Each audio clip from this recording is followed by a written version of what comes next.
Halo, Assalamualaikum warahmatullahi wabarakatuh. Perkenalkan, nama saya Si Afriati dengan nomor induk mahasiswa 105200285. Saya dari kelas 4E Prodi Ilmu Pemerintahan Fakultas Syariah. Nah, adapun tujuan saya membuat video kali ini yaitu untuk memenuhi tugas ujian akhir semester mata kuliah statistik. Nah, baiklah, langsung saja saya akan masuk ke penjelasan pertama, yaitu tentang definisi statistik, di mana statistik adalah suatu kumpulan data yang berbentuk angka yang disusun dalam bentuk diagram ataupun tabel, yang dimana isinya menjelaskan mengenai masalah-masalah tertentu.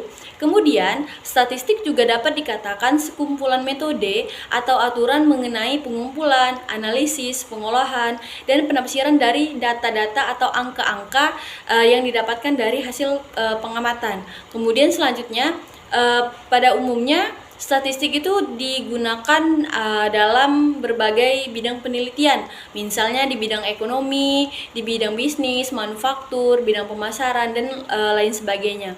Kemudian yang kedua itu ada namanya statistika, yang mana statistika ini merupakan suatu cabang ilmu yang mempelajari tentang merencanakan, mengumpulkan, mengelola, menginterpretasi, kemudian juga menganalisa data untuk memperoleh hasil data.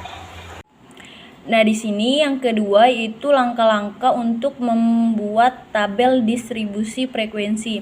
Yang pertama, ini sudah ada data awal. Data awal ini yang adanya dari hasil kuesioner, adanya responden dan skor, yang mana ini datanya masih bersifat acak.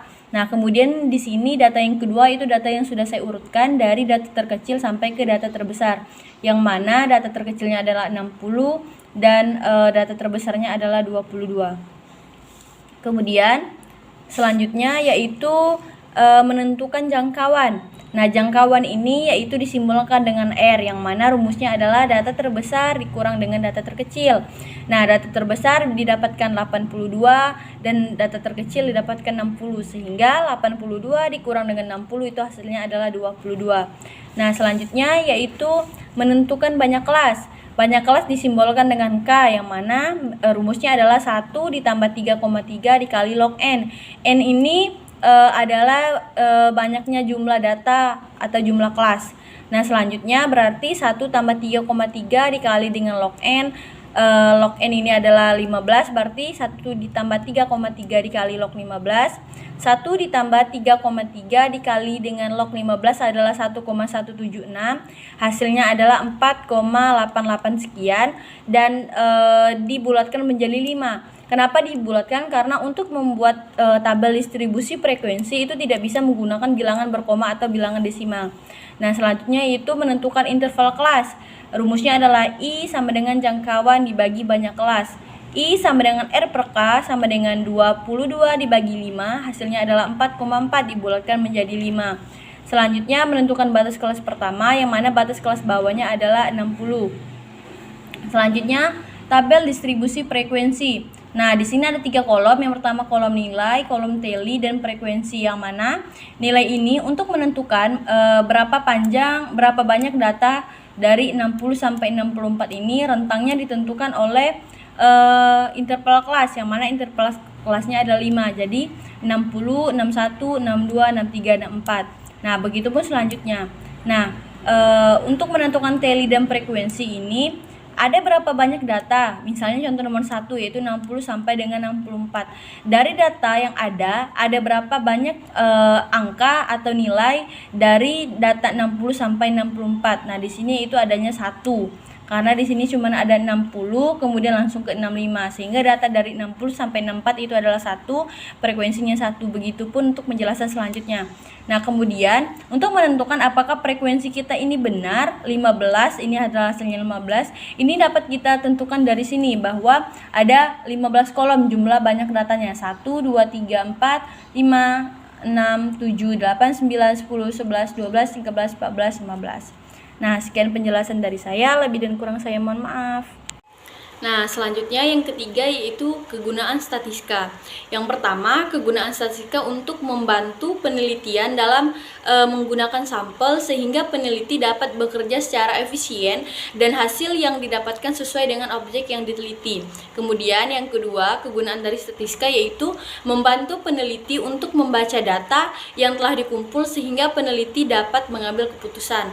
Kemudian yang ketiga, dapat membantu peneliti untuk melihat ada atau tidaknya perbedaan antara kelompok yang satu dengan kelompok lainnya. Nah, kemudian selanjutnya kegunaan statistika yaitu untuk membantu peneliti melihat ada tidaknya hubungan antara variabel yang satu dengan variabel yang lainnya. Kemudian terakhir yaitu untuk membantu peneliti dalam memprediksi waktu yang akan datang. Penjelasan selanjutnya yaitu tentang mean, median, dan modus. Nah, mean itu sendiri bisa dikatakan rata-rata.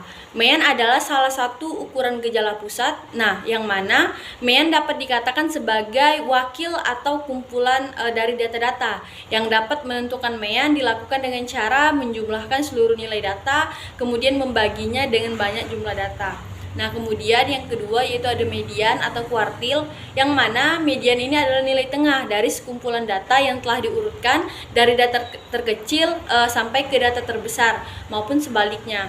Apabila suatu data mempunyai median, maka mediannya disebut dengan median tunggal. Nah, selanjutnya itu ada modus. Modus adalah data yang sering muncul pada suatu penelitian. Nah, di mana modus ini yaitu untuk pemusatan atau menyatakan fenomena yang paling banyak terjadi. Nah, sekumpulan data yang diperoleh memungkinkan untuk memiliki nilai modus yang tunggal atau juga mungkin dapat untuk tidak memilikinya. Nah, kemudian yang keempat yaitu adanya skala pengukuran. Skala pengukuran ini merupakan suatu instrumen atau mekanisme untuk membedakan individu terkait dari variabel, yang mana skala pengukuran merupakan serangkaian klasifikasi yang menggambarkan sifat informasi dalam nilai yang diberikan pada variabel antara satu dengan lainnya. Kemudian selanjutnya yaitu jenis-jenis skala pengukuran. Nah, jenis-jenis skala pengukuran ini yang pertama yaitu adanya skala nominal, yang mana skala nominal ini merupakan jenis skala pengukuran yang termasuk ke dalam kategori atau kelompok dari suatu subjek. Yang kedua yaitu skala ordinal. Skala ordinal merupakan salah satu jenis skala pengukuran di mana lambang-lambang bilangan hasil pengukurannya berupa urutan atau tingkatan. Selanjutnya skala interval. Skala interval ini merupakan jenis skala pengukuran yang mempunyai karakteristik mirip dengan skala ordinal, yaitu memiliki urutan tertentu. Selanjutnya yang terakhir yaitu skala rasio. Nah, skala rasio ini yaitu jenis skala pengukuran yang menghasilkan data dengan mutu yang paling tinggi. Nah, baiklah, sekian penjelasan dari saya. Lebih dan kurang saya mohon maaf. Saya akhiri. Wassalamualaikum warahmatullahi wabarakatuh.